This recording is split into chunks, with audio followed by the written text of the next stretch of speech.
Hello everyone and welcome to Snap Take. This is Glazer of Snap Judgments and we've got a really cool video for you today. We've got the newest Heart of the Card Surfer. This is the Surfer list that you should be playing right now. I feel like everyone forgot that Surfer is a deck. It's still a meta deck, it's still competitive, but people have just stopped playing it. This is the best Surfer that you're looking at right now. We'll break that down. And then we've got the #1 ranked list in the game. It's got a 71% win rate, which is utterly absurd at high infinite. Crazy is playing it. It is. I'm just going to spoil what archetype it is because it boggles my mind. It's a mill deck. That'll be deck 2. For anyone new here, the thumbnail deck is always deck 2 on these videos, and we always do 4 decks. Then we have 2 Ancient One decks. One that is the current most successful build, and one that is kind of a wild alteration of a new archetype. So let's kick it off with Heart's Surfer list. Heart of the Cards has built basically every meta Surfer list for the past 3 or 4 months. He's been in the top 10 of the Infinite leaderboard.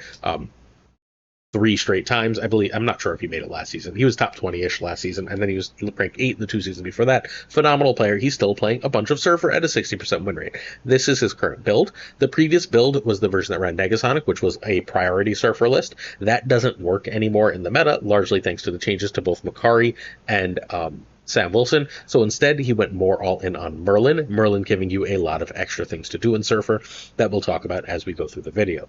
You can find Heart of the Card streaming all the time at twitch.tv/Heart of the Card Snap. Excellent streamer, excellent person. Go check him out. This deck needs Merlin, Carter, Galactic, Gwenpool. Surge can be Zabu, which is a Surge is really important in the list, but Zabu does enough of the same thing that you're okay. It is a fairly major loss. I think Surge at this point is just must own.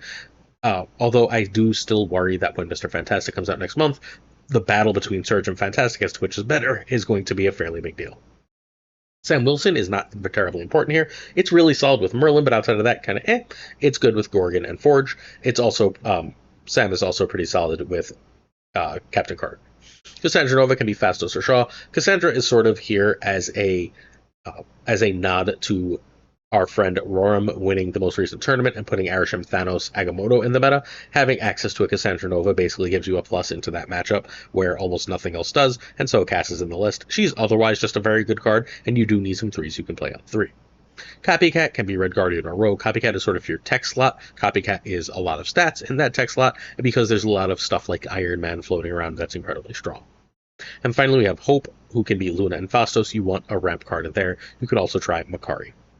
Alright, so Sam has 3 uses here. First, if you play him on 2, because he's the only 2 you've seen, he ends up being a 2/6. That's still perfectly fine stats. You're happy to run a 2/6 in your decks. Next, the shield does a very impressive job at being at getting cards into the right spot in Captain Carter lanes, which is a very effective way of getting extra power. Finally, you can turn that card into 2 extra energy using Merlin, particularly useful on turn 4, right? Let's say you play Merlin on turn 2, and then on turn 4, you've got the spell that puts the shield back in the list, and a 3-drop to play, so you can play, like, I don't know, a Copycat and that spell, and now you have access to a 2 3s on turn 5 and 2 3s on turn 6. So that's a very powerful place to find yourself. Sam adds all of that. Surge is here largely for 2 reasons. You have 3 ways of getting 2 3s on turn 5, which is a very important thing for this deck to do. We have Sam. We have a Surge hit on a 3 that you then play on turn 5. Sam's Shield plus Merlin. We have the Surge play, and we have a play on Hope Summers on turn 4. Any of those give you 2 3s on 5, which is how this deck gets enough power to compete. Surge's other use is you would very much love to play Galactic or Gwenpool on turn 3. Any of those are incredibly powerful plays, and Surge gives you access to that. Merlin is here largely for that 1 spell that gives you the extra energy with Sam Wilson, but turning him into a 2/5 or a 2/7 when you have extra energy, which is a thing that just randomly happens, is really useful, and getting rid of some locations that aren't great for Surfer is also likewise fairly powerful. The make a card be one that costs 1 more isn't always great. Pretty solid on Gwenpool, but it's not something you're really looking to do most of the time. If you don't see Surfer, though, having 3s no longer carries any extra benefit, and turning 1 of your 3s that you don't care about into a 4 is viable. From there, we have Cassandra Nova, who we sort of discussed already. Cassandra's here as tech for the Arishem. It's also the second 3 that you really don't mind playing on 3, along with Hope Summers. Hope Summers is your go-to 3 on 3, so you can do the double 3s on turn 5 thing, but Cass is a fine backup plan.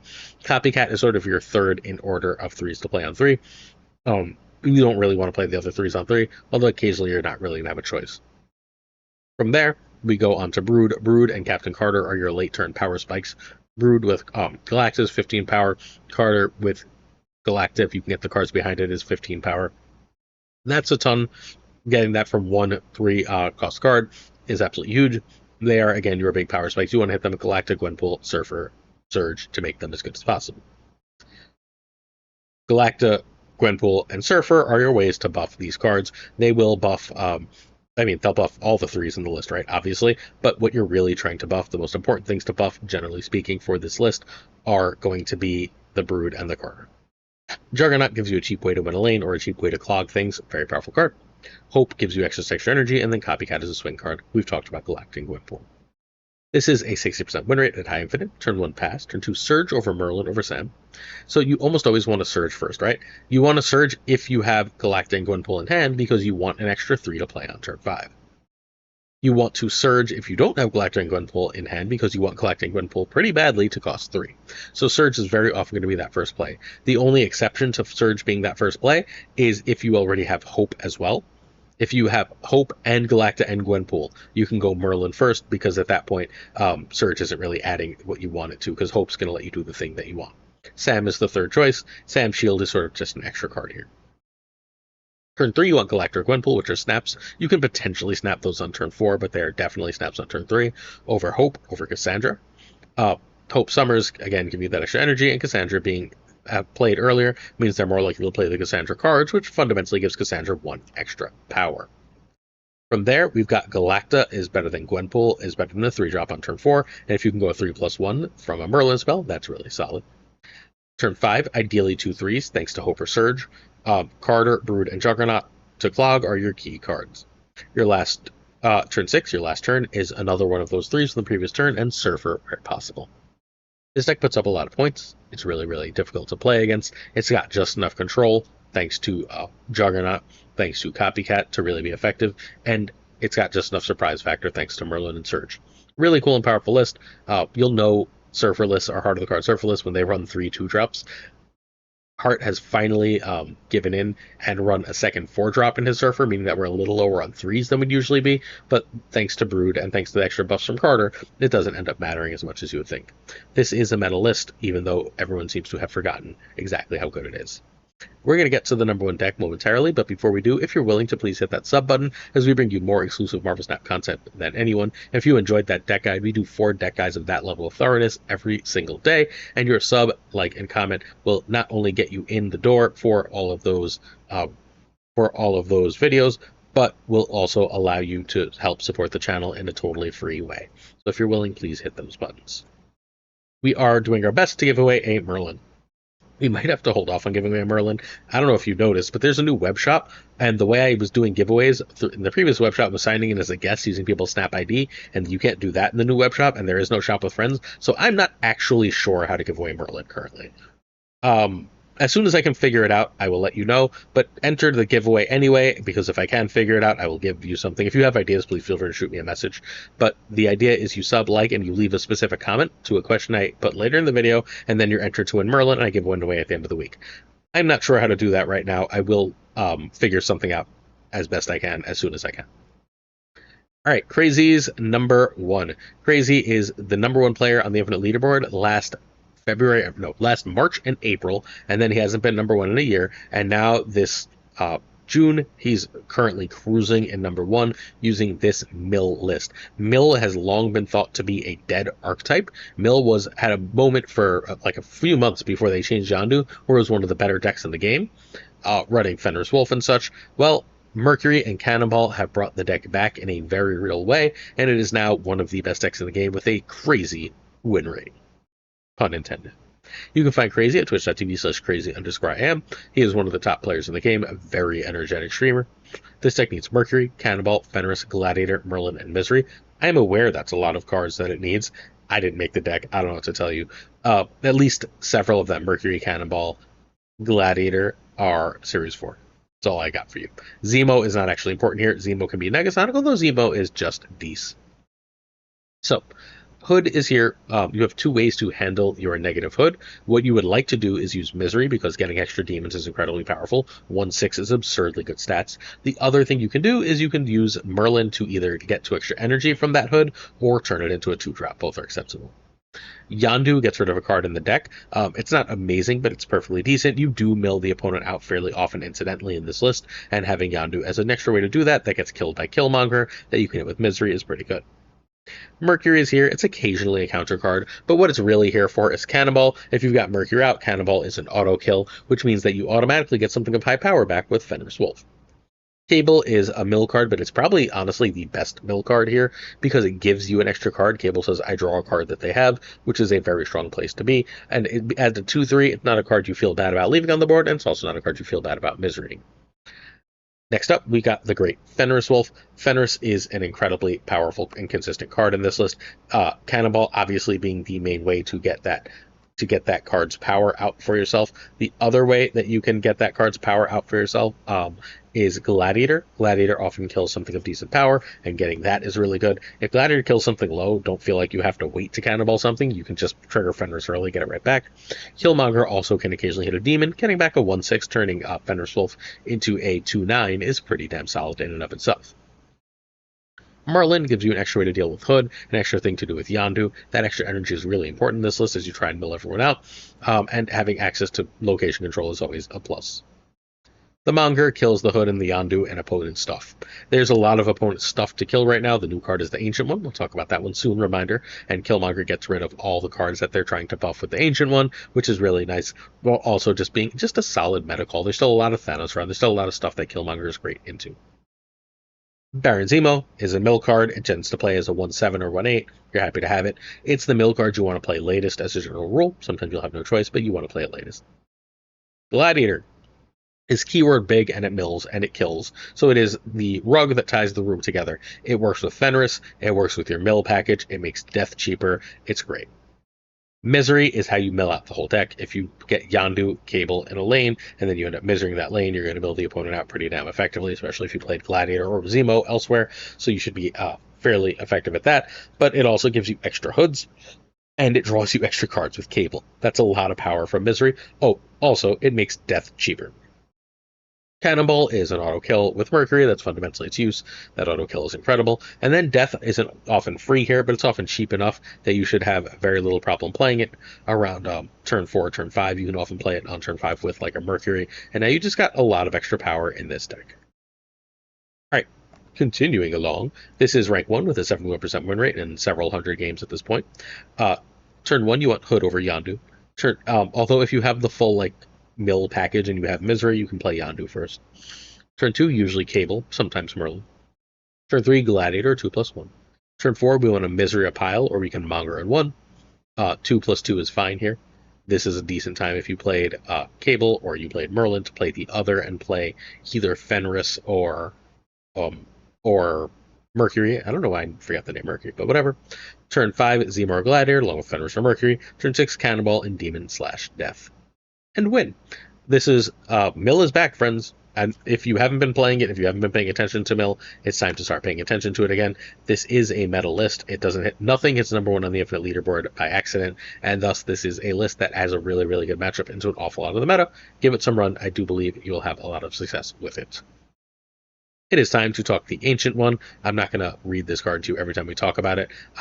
It's a 3/5 that creates a skill. That skill copies the ongoing ability from one of your cards in that lane to the other cards in that lane. Cool.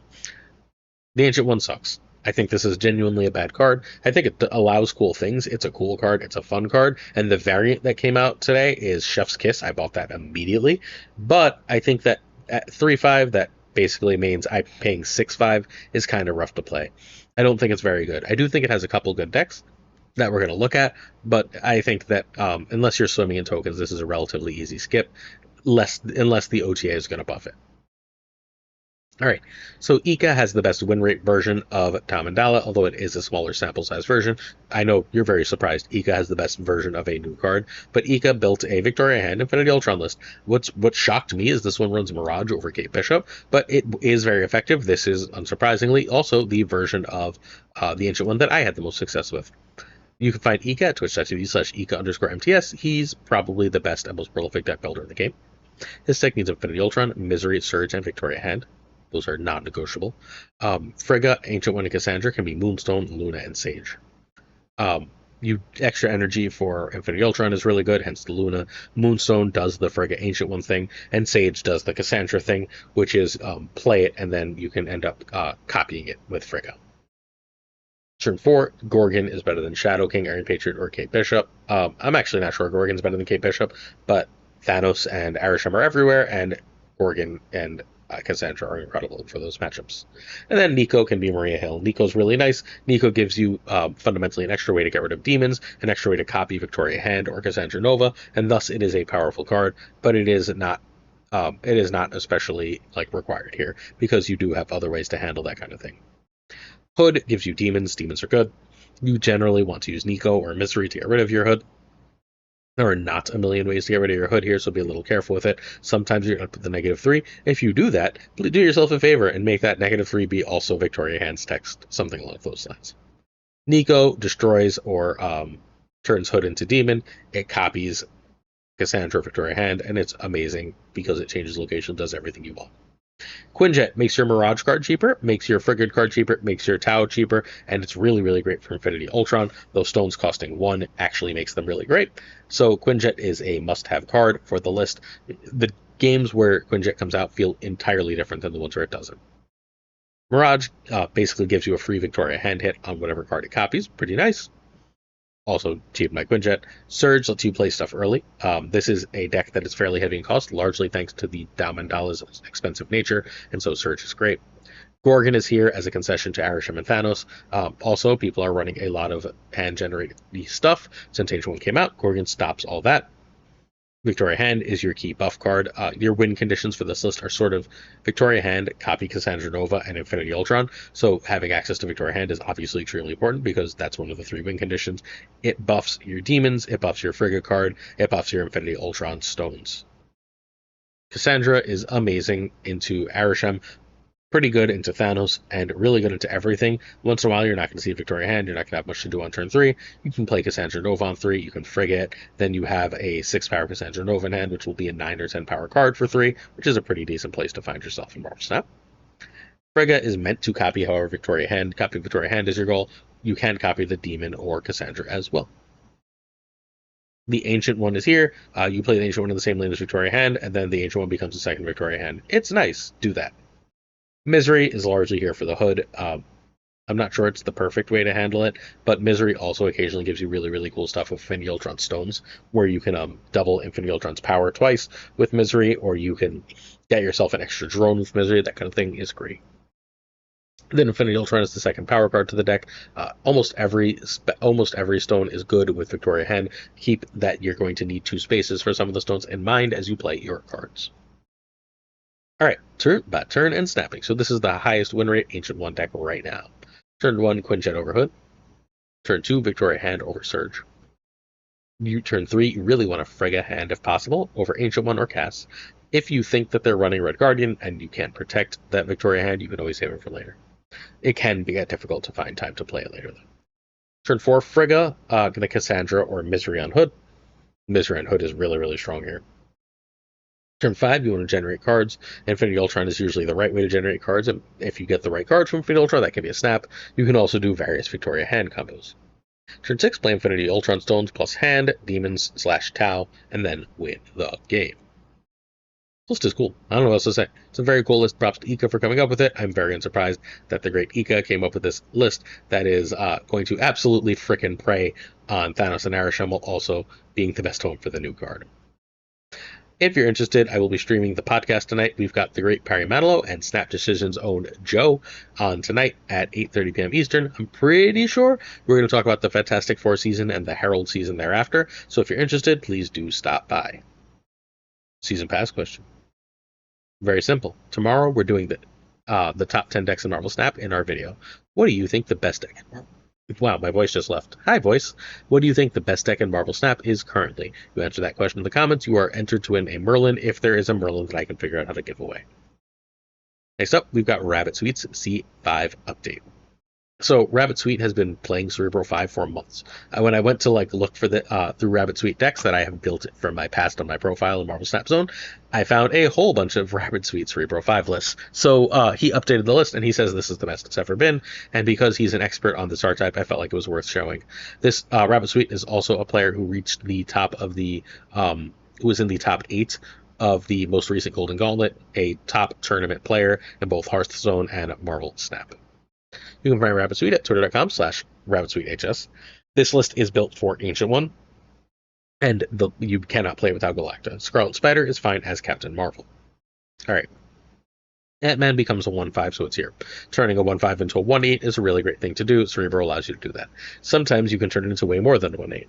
Ant-Man is also important as a second ongoing card, because if you got the Dao Mandala, you can often turn a whole lane. If you don't see Cerebro, you can turn a whole lane of into Ant-Man, and then everything gets that ongoing ability. You do that on turn 5, and you play a Doom, and then that lane is stupid on turn 6. Zabu gives you a cheaper Galacta, Scarlet Spider, and a Ghost Rider. That's largely useful for turn 5, but once in a while you're going to get those out on turn 3 too, which is pretty effective. Zabu, also hit by Galacta, is a 1/5. Medusa is a 2/5, although be wary of Shadow King. Mr. Sinister, hit by Galacta, is a 2/5. It's two 2/5s, which is really, really great. One of the things that Cerebro 5 really missed was the way to get multiple cards in a lane on the cheap, and Galacta and Mr. Sinister offer you that. Mr. Sinister is also a really good card to use in the same lane as your Cerebro, and then you can Dao Mandala and have 3 Cerebros if you don't manage to get the right combos going. Cerebro buffs the whole damn board by 3. It's incredible. It can buff the whole damn board by 9, which is just stupid stats, turning everything into a 14 power card if you can get the right Dao Mandala on it. Lady Sif and Ghost Rider give you a cheap way to get Sarah and Doom into play early, and that's what they're here for, while also getting the Cerebro buff. Ancient One gives you a way for Cerebro to go over the top of almost everything. If you get the triple Cerebro buff on 5s, right, you are adding 28 to a lane with just 2 cards, which is a little silly. Galacta is here largely to get that buff on Sinister, but it can also hit Zabu just fine.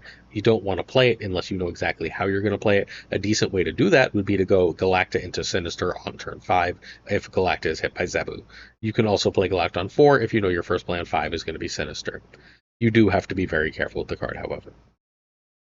From there, Ghost Rider we already talked about with Lady Sif. Scarlet Spider gives you access to, much like Sinister, 2 5-power cards. Those can be played in different lanes, though. Sarah lets you sort of go off at the end of the game, doing things like 2-cost Cerebro, 2-cost Lady Sif, 2-cost Dao Mandala, which is just great. And then Doom adds 3 5s, and 3 5s is more than 2 5s. And it works really, really well with the aforementioned Lady Sif and Ghost Rider combo. So turn 1, you want Zabu over Ant-Man. Turn 2, Medusa is better than a 1. Turn 3, Sif if you have Sarah or Doom and Ghost Rider, or you can just drop Ancient One. Turn 4, we can go Galacta, or we can go Scarlet Spider. Ghost Rider to get Doom or Sarah is obviously a great play. Turn 5, Cerebro into 2, or 3+2, Galacta to Zabu or Sinister is fine. Turn 6, Doom or Cerebro and Dao Mandala. Ta-da! This one's kind of a monster. I think it's going to be really, really effective, although it does seem hard to play. So if you're interested in Cerebro, hi Dexter fans, if you're interested in Cerebro, give this one a try. It's a major tournament player. He's really great. Certain tier support on our Patreon with honor. Thanks. If you're willing to support, it would mean a lot to me, especially now, as we are about to move halfway around the world, hopefully in a month or so. Snap Judgments will continue, but we do need your support to make this a success. So if you're willing to, please check out patreon.com/snapjudgments. I'm going to say thank you to first Bricks2Click, then Abigail Kieslin, Mandatory Burnout, It Regardless, LAB, Inc. I am Frostman. Check out I am Frostman on Twitch, please, at that name. Jota Navarrete, Prime Brian, Ryan Burke, Ryan Woodsnap. Check him out on YouTube. Rand Wrench, Caretix Lee, the King of Questions, Koire, Kazushi. Thanks for hanging earlier. Archangel 3K, Black Dahlia, Pyrofroze, Goatsy, Code, our Alliance leaders. Thanks for the great combo earlier, Code. Hallowed, Only Fox. Indeed, only. Synth, Rat Nick, Absolute Shannon, Hey Shan, Nightmare, Dirty Casual, Mr. Kerfuffle, Cables, Jinja, Prime, Philly, Haplo, Henny Loggins of the Danger Zone, The Notorious Bizza, also notorious as Black Jeebus 23, Extra Sweet and Skippy G, Rhyming Friends, Jessica Gamble, Sup Jess, Mr. Slush Death, Mr. Slush Death, The King of Bros, the Great Kazoo, Werewolf Focus, Yoda, Clam, Colonel Forbin, Rob Silverman, David G. Wingfield, Stephen, Mariah Kaufman, Tristan H. Martin, Jason B., Mr. Greg Sterry, Matt V., and Corey. It's a lot of real names, friends. Corwin, John Q., and Jimmy McQ. Yes, Stout, Heath Sage, One Big Man, Milkman for Reels, Not Do Love, or Mankind, it is Cactus Jack, Reapser, BG, Yo, Marco, thanks for hanging earlier as well, my friend. Quid Pro, what? Joe. Snap Decisions Joe will be on the podcast tonight, but do check out Snap Decisions podcast. Dick Carlo 220, Models, Mod Supreme, Bickety Boom Bop, Green Goblin, Unibot V2, check him out on YouTube, please. Flan56, hey Flan, The Fuzzy Nut, Spectrumix, Hoot, Ocularis, Mad H, DJ, Mikey, Hi J, So Frickin' Flex, Nick the Greek Geek. Hi Nick, thanks for ignoring me tonight, you jerk. Toxic Soul King, hey Toxie, how you doing, babe? This is great, Zodrex74, by the way. Nick on down, a bunch of these people have you to Twitch or YouTube, check them out. King of Canada, JJ. Ooh, I'm tired. I almost yawned at King of Canada. Dan Man Falcon, that's the YouTube one. Fafler Newman is both YouTube and Twitch, and not feeling well right now. Hope you feel better, my dear friend. Jonesy Snapped, the most underrated Marvel Snap YouTube. Two ties for the 4th of July. The great Lauren Medevs of the Snap on this podcast, and New Life Big Moves. Congrats, Lauren. The Pirates King R. Tucker, and of course, Gunny T. The T stands for. That's all, folks. I'll see you tomorrow for the top 10 decks of Marvel Snap. It's going to be a big one, so buckle in and don't forget to ring that bell so you don't miss it. Stream tonight for the podcast, too. Peace.